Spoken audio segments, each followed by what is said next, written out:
आज की बात अब हर शाम सोमवार से शुक्रवार 8:30 बजे से। इस बीच स्टेट बैंक ऑफ इंडिया भी पूरे मामले की अपने स्तर पर जांच करा रहा है। बैंक की विजिलेंस टीम की जांच भी करीब करीब पूरी हो चुकी है। दान की रकम जिस बॉक्स में भेजी जाती थी, उसके बॉक्स की दोनों चाबियां भी अलग अलग लोगों के पास रहती हैं, जिससे रास्ते में होने वाली चोरी की कोई गुंजाइश न रहे। इसके साथ राम मंदिर परिसर और काउंटिंग सेंटर्स में लगे सीसीटीवी सिस्टम को पूरी तरह एक्टिवेट किया गया है। पहले सीसीटीवी फुटेज 45 दिन बाद ऑटोमेटिक डिलीट हो जाता था। अब ये वीडियो 180 दिन तक सुरक्षित रखने की तैयारी चल रही है। चढ़ावे में चोरी की जांच कर रही एसआईटी के पास सिर्फ 45 दिन की सीसीटीवी रिकॉर्डिंग है। उससे पहले हुई चोरी के सबूत खोजने में एसआईटी को मुश्किल हो रही है। इसलिए अब 6 महीनों तक सीसीटीवी फुटेज मौजूद रहेगी। एसआईटी की फाइनल रिपोर्ट आने से पहले ये भी खुलासा हो गया कि आखिर इतना बड़ा घोटाला कैसे सामने आया। 4 मई को सफाई कर्मचारियों को काउंटिंग सेंटर में बने टॉयलेट से सिक्कों का भरा थैला मिला। सूचना मिलने पर चंपत राय ने अपने स्तर पर तुरंत जांच की। 4 मई को काउंटिंग में मौजूद 6 लोगों पर शक की सुई टिक गई। चंपत राय ने लोकल पुलिस की मदद से 6 लोगों के घरों में रेड डाली। एक शख्स के घर से 80 लाख का कैश बरामद किया गया। दूसरा शख्स हर महीने अपनी पत्नी के नाम 2 लाख रुपए जमा करवाता था। उसने अपने अकाउंट से सारा पैसा निकालकर ट्रस्ट के हवाले कर दिया। तीसरे संदिग्ध ने कबूल किया कि उसके पास चढ़ावे में चोरी के 50 लाख रुपए हैं। उसने भी सारा पैसा वापस कर दिया। इस तरह ट्रस्ट ने 1.5 करोड़ रुपए से ज्यादा की रकम बरामद कर ली। चढ़ावे की गिनती से लेकर बैंक में जमा करने तक और ट्रस्ट के सारे खर्चे का हिसाब किताब अनिल मिश्रा ही देख रहे थे। इसलिए अनिल मिश्रा की भूमिका की भी अब जांच हो रही है। ये सवाल भी पूछा जा रहा है कि मंदिर के हीरे जवाहरात की वैल्यूएशन और सेफ कीपिंग का काम मिलने के बावजूद मिंट कॉरपोरेशन ऑफ इंडिया के एग्रीमेंट को किसने अटकाया। अब वो लोग भी सामने आ रहे हैं जिन्होंने मंदिर के भूमि पूजन से लेकर अब तक रामलला को सोने चांदी के आभूषण अर्पित किए थे। मुंबई के राजू मनवानी ने राम मंदिर में 200 किलो चांदी दान की। दुनिया भर में बसे सिंधी समाज के लोगों ने मिलकर चांदी की 200 ईंटें इकट्ठा की।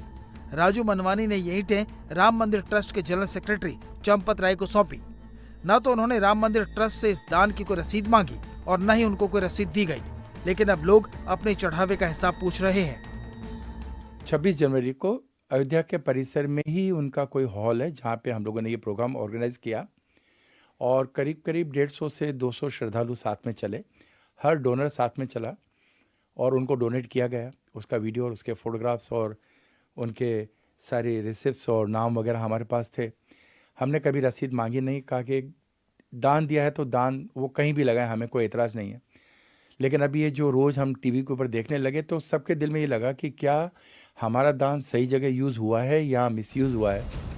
Indian bullions and jewellers association के नॉर्थ इंडिया हेड अनुराग रस्तोगी ने भी भगवान राम के लिए 3 किलो चांदी का एक दीपक दान किया था। उनके साथ जुड़े दूसरे लोगों ने भी 2 बार में 40 किलो से ज्यादा चांदी राम मंदिर ट्रस्ट के महासचिव चंपत राय और ट्रस्टी अनिल मिश्रा के हवाले की। अनुराग के मुताबिक उन्हें दान की रसीद मिली, लेकिन अब चांदी का दीपक कहीं दिख नहीं रहा। हमने प्रभु को दिया है तो हमारा कोई अविश्वास करने का मतलब ही नहीं बनता, लेकिन आप लोगों के माध्यम से ही हमें पता चला कि इस तरीके की कोई घटना घटी है और ढूंढते हुए फिर भी मेरे मन में कोई ऐसा कोई विचार नहीं आया कि हम ट्रस्ट पे कोई आरोप लगाएं या कोई हमारी जरा सी भी कोई इस तरीके की सोच थी। मुझे जितनी चांदी मैंने दी है, जो दिया, मुझे उसकी रसीद मिली प्रॉपर हर चीज़ की। मेरा कोई एलिगेशन नहीं है, ना ही मैंने ट्रस्ट पे कोई एलिगेशन लगाया है। नहीं हो सकता है आज भी वो चांदी ट्रस्ट के पास बैंक में या उनके गोडाउन में कहीं रखी हो, मेरा वो दीपक भी कहीं रखा हो, क्योंकि पुराने नए मंदिर में तो वो दीपक दिखा नहीं, वो घड़ा भी कहीं रखा हो। मुझे आपको पता है कि जब प्रधानमंत्री जी ने बोला और मुख्यमंत्री जी ने बोला है तो हमें अविश्वास करने का कोई प्रश्न ही नहीं होता। एक पूरा भरोसा है हमें हमारे मुख्यमंत्री जी पर, हमारे प्रधानमंत्री जी पर, कि लाखों लोगों की आस्था से जुड़े हुए हैं मंदिर, उनकी आस्था ये कभी खराब नहीं होने देंगे। राम मंदिर में करोड़ों का चढ़ावा आ चुका है। कई किलो सोना और चांदी के साथ साथ कीमती जवाहरात लोगों ने आस्था पूर्वक दिए। अब सबको एसआईटी की रिपोर्ट का इंतजार है, जिससे दूध का दूध और पानी का पानी हो सके। अयोध्या में राम मंदिर के चढ़ावे पर लगे ग्रहण के बीच आज शेष अवतार मंदिर में ध्वजारोहण होगा। पहले ये कार्यक्रम काफी भव्य तरीके से होना था, लेकिन अब इसके इसमें काफ़ी कटौती कर दी गई है। यूपी के डिप्टी सीएम केशव प्रसाद मौर्य और ब्रजेश पाठक इसमें बतौर मुख्य अतिथि शामिल होंगे। राम जन्मभूमि तीर्थ क्षेत्र ट्रस्ट के महासचिव चंपत राय, सदस्य डॉक्टर अनिल मिश्रा और खास आमंत्रित सदस्य गोपाल जी राव अब इस समारोह से दूर कर दिए गए। उनकी जगह पर ट्रस्ट के कोषाध्यक्ष गोविंद देव गिरी और निर्मोही अखाड़े के महंत दिनेंद्र दास शेष अवतार मंदिर में ध्वजारोहण कार्यक्रम की देखरेख करेंगे। और पहले इसमें 5000 लोगों को बुलाने की योजना थी, लेकिन अब इसमें बड़े पैमाने पर कटौती की गई है। शेष अवतार मंदिर की विशेषता ये है कि उसकी ऊंचाई रामलला के गर्भगृह में स्थापित आसन की ऊंचाई के बराबर रखी गई।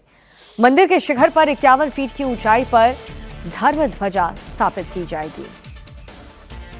इस बीच राम मंदिर के चढ़ावे में कथित गड़बड़ी की जांच को लेकर के सुप्रीम कोर्ट में जनहित याचिका दायर की गई है।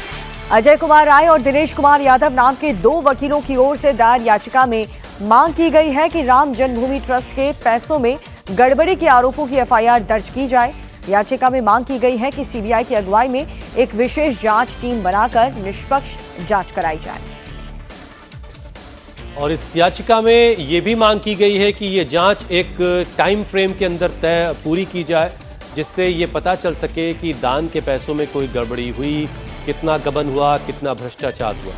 याचिका में ट्रस्ट और यूपी सरकार को निर्देश देने की भी मांग की गई है कि ट्रस्ट के पैसों और संपत्तियों की निगरानी के लिए मजबूत ऑडिट और जांच व्यवस्था का इंतजाम बनाया जाए।